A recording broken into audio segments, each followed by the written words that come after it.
Uh, Greetings. Today we're going to be talking a bit about the American presidency. And as we've seen with just about everything else related to American government, it's always in the process of becoming. It's changing, it's evolving, in part because of external factors, in part because of internal politics, in part because of ruling by the Supreme Court. And as we saw just last week, there was a Supreme Court decision that basically said the president does not have absolute immunity while in office. So that's continuing to evolve. But I thought what we would do when we talk about it, as we've done most of the things so far this semester, is get back to the beginnings. What did the founding fathers envision? And in studying the American presidency, I don't think we can do much more than look at the words of Alexander Hamilton in Federalist number 70 and the words of George Washington, the first president. A lot of things that we know about him, and specifically his farewell address that was given at the end of his second term. It sets up a lot of precedents as we go through what to look for as a presidency. And it also has a cautionary tale, and that's what we need to pay attention to. He was the first president. He set the tone. He was pretty much unanimous consent that he would be the first president. And he understood the enormous responsibility he had to set the tone for what that presidency would be. And not everything worked, but a lot of what he talked about is still relevant today. The precedents that he set are still relevant today. So our readings for this week, we're talking about why we have a single rather than dual presidency, which was argued in Federalist number 70, and then the impact that Washington had on the presidency and the cautionary tale he gave to us about the challenge that faced the nation and the presidency. So as we get started, first we want to talk about Alexander Hamilton in Federalist number 70. He argued very strongly that we should have a single executive. And as you go back and read, you'll find that he relied back on history, the failures in the past, the challenges of having dual responsibility and things of this nature. The downside, of course, which isn't specifically highlighted in Federalist number 70, is the fact that the president not only has his administrative and executive duties, but he also has a symbolic duty.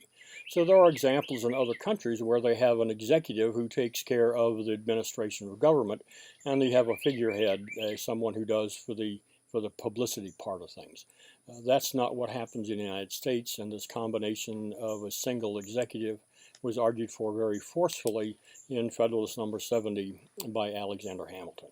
Again, interesting discussion, dialogue, and as we said with all of the Federalist Papers, it really gives you a sense of the wealth of knowledge that the founders had about government, about philosophy, about people, about personality. And we were blessed at that time in the development of our country to have those folks there. In the readings, you have Mark Roselle's chapter on Washington and the origin of the American presidency.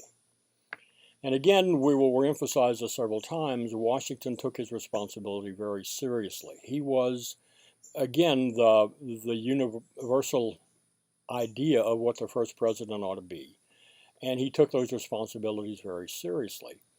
And he, in fact, did not want it, but he understood his role as a public servant that he needed to do that. He would have much preferred to have gone back to Mount Vernon and enjoyed retirement after his hectic time during the war. But he understood also his responsibility to the new nation, and that's what he followed through with. Several of the things that Roselle points out in the text about some of the things that Washington set the tone for during his presidency was first the preeminent role of the president in foreign affairs. And as you go back and look at our previous readings of the Federalist Papers, they suggested that the reason that you wanted to have a strong central government were two main areas. One, foreign entanglement, specifically war, and the other is responding to national emergencies. So he really emphasized this notion of foreign affairs and the role that the president should play in those. He talked about just the legitimacy of what the new office should be, what the president should be doing. And by being a very measured person, he established respect for the office, partly because of him, but because of the way he ran the office to set things up. Very critically important as we look forward to what's been happening over the past 20, 25 years in American government. The next was his emphasis of the role as the president as commander-in-chief of the troops. And this would not be unexpected, given his role back during the Revolutionary War and his military record and things of that nature, that he would understand clearly the responsibility of the chief executive in his role as the commander-in-chief, and judiciously applying military force as appropriate and not doing it when it was not appropriate or wise decision to make. And finally, he emphasized the role of the president as the chief executive, as basically head of the bureaucracy. And early on, there was some debate over who would have what authority and who would have what control. And there are folks that argue, or Roselle is one of them, that perhaps one of the reasons that the Constitution is less strict on what the president is and spends more time on what Congress does is because of the general assumption that Washington would become the first president. And this great deal of respect, admiration, whatever word you want to use, that he had. And so it was felt that perhaps it wasn't as necessary. And we see through Roselle's article the fact that Washington did take his job seriously and did set a lot of precedents. Again, this idea of foreign affairs, this idea of being commander-in-chief, this idea of chief executive from a bureaucratic point of view are things that Roselle points out. And then we have two articles, one by Rossiter and the other by Neustadt, that talk about presidential power and the power to persuade. When you go back and look in foreign affairs, he's got the power to do pretty much, but he has to go to the Senate for confirmation, for ambassadors, for treaties and things of that nature. As commander-in-chief, he has a great deal of authority, which has been somewhat limited over the past 25 years with the War Powers Act. It's supposed to get Congress more involved in the process, and that becomes especially critical as we enter an era where there are not a lot of state-to-state conflict, but it's state to non-state actors, and that's what terrorism is all about. We have people who do not represent a country or a state, if you will, who are causing complications. So how do we deal with those things, get to be part of it? So again, they talked about a lot of the power of the president's the power to persuade and to use the bloody pulpit, as they've called it, to get their point across. Now, in recent times, this idea of the power to persuade has in some ways been replaced by the use of executive orders. Within the scope of that authority, President Obama used it a great deal. President Trump is using it a great deal to basically bypass the legislative process and say, we're going to do this, and unless challenged in court, it gets done. So that's assuming that more than the power to persuade, it's actually taking executive action to get policy in place. The other thing that's taking place that's really interesting that deals with this idea of power to persuade is instead of going through the process of having key posts confirmed by the Senate, current president is using a lot of acting or interim chiefs that are not in a permanent position, therefore they don't go through the confirmation process. And is that good or bad? Time will tell. Some would argue that, well, it kind of lessens this whole idea of balance of power and separations of power because Congress is being removed from its oversight role and its confirmation role and its advice and consent role. And others would suggest that, well, given the challenges of a divided government we have and the balance between the parties, that perhaps this is the only way administrations can move forward. That debate will come over in the next several years, but that's a bit of the challenge of what we have, is how do those things happen.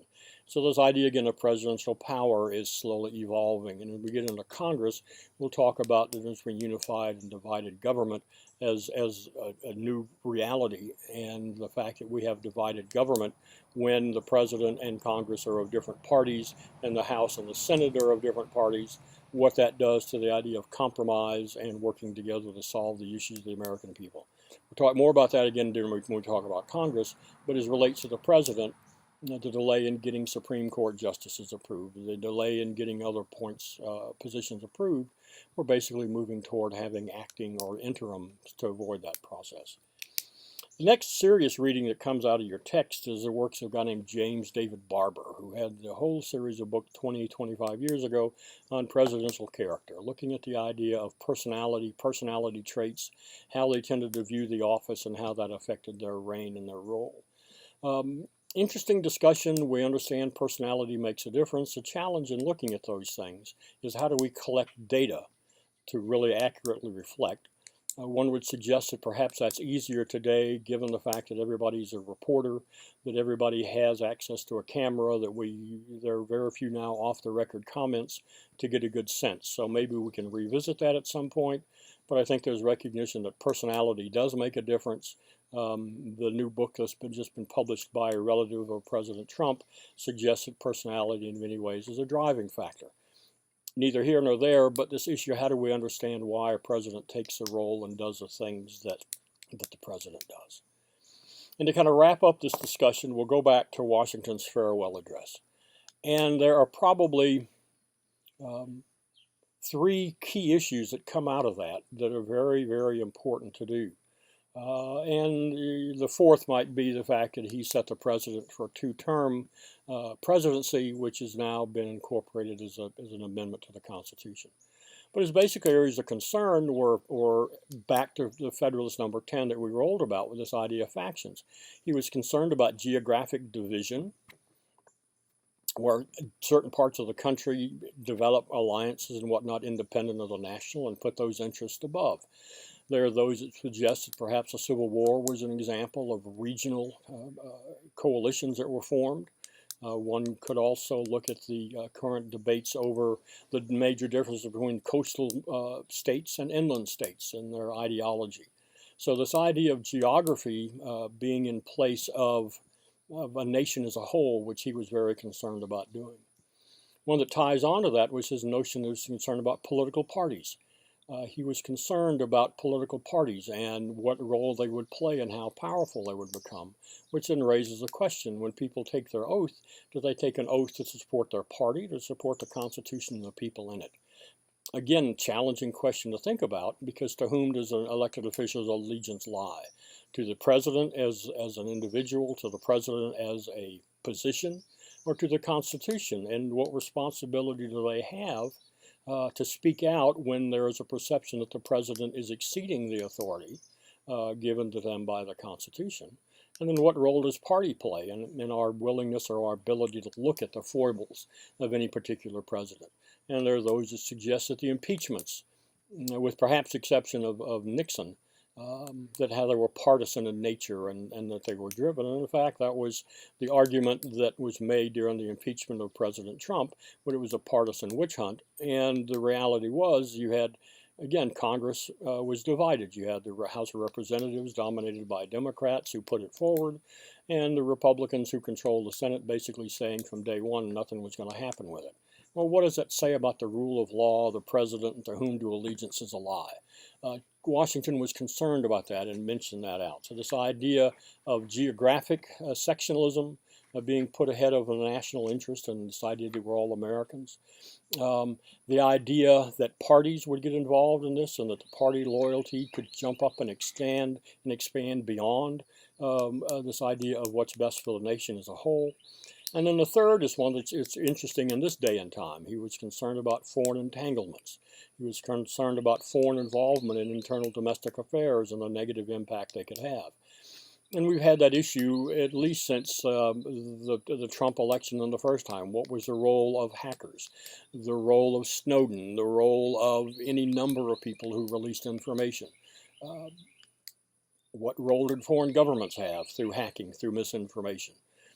And that was this gist of this notion of foreign entanglements, that we should avoid those things, because once we have foreign influence involved in domestic issues, it complicates this whole idea of governance and what the president does. And we need to be concerned about those things. So Washington is a wonderful case study of an individual who reluctantly became president, not because he wanted it, because he thought it was a civic duty, and that he understand his role as first president was going to be very critical in setting the stage for future presidents and the actions that they take. Some of those have carried forward, but I think what we need to always be aware of the warnings that he had in his farewell address. To what extent are we becoming divided based on the region of the country where we live? To what extent are we becoming divided by the political parties and the parties' role in the whole notion of governance? And who do we have our allegiance to? The person, a party, an office, or the Constitution, or to each other? Because remember, our Constitution starts out with this idea of we the people. Where does that fit into this whole process? So those are the challenges in studying the presidency. A lot of the other readings that you have deal with Supreme Court cases that have enhanced or limited the power of the presidency. This notion of what's the president's standing and his ability to do things and make things happen without oversight or control from other branches of service, of government rather. And that becomes an ongoing issue that we deal with. And now this issue of foreign entanglements. Look at the relationship with Russia, with China, with the European Union, all of those things that are taking place. To what extent do those fall into the warnings that George Washington had about challenges to the future? What does this all mean about the president? The president, for many people, is the United States. When they travel as the United States. Air Force One is a wonderful tool of democracy. And the president uses those things to set a tone for what's going to happen. There are those that suggest that the Oval Office in the White House is the best home field advantage that can exist because of the imposing and somewhat intimidating nature of being in that office. So the president has an incredible amount of power, not only constitutionally, but symbolic power, and how they use that power goes a long way in determining where we go as a country, how we relate to as a country. And when we talk about presidents, we have to realize and always keep in mind the notion of politics and how that impacts what the president says and does, and how that has long-term impact on the policies, the directions of the United States. So again, a very important topic to talk about. We could go into all kinds of detail about the cabinet and how those are structured and appointments and things of that nature. But given the time constraints of this course, I think what's important to understand is the office of the president has considerable influence and responsibility, and need to understand that when you speak as president, you're no longer speaking as an individual. You're speaking from a policy point of view, which then from a presidential point of view will be interesting as we move forward, is what is the basic position of tweets that the president has? Are those official statements of policy, or are they just the president venting his spleen, so to speak? And how seriously should we take them? And as we've seen, a lot of people take them very seriously on both sides, and then leads to clarification. To what extent is that confusion that gets sown? To what extent is that a legitimate outlet for the president to talk to the people of the United States? All these issues that go on and move forward will be interesting challenges in the years to come. So again, very brief introduction to the president, the presidency, the powers of the president, constitutional limitations of what the power of the president is, and again, the important role that George Washington played in setting the standard for the presidency and basically setting together a blueprint for presidents of the future. So go back and reread these issues if you haven't. They've got very good information in there. There are also a lot of good resources available online that talk about Washington's farewell address and the Senate tradition of reading it as we move forward as issues and challenges. So happy reading, and you have a blessed day. Bye-bye.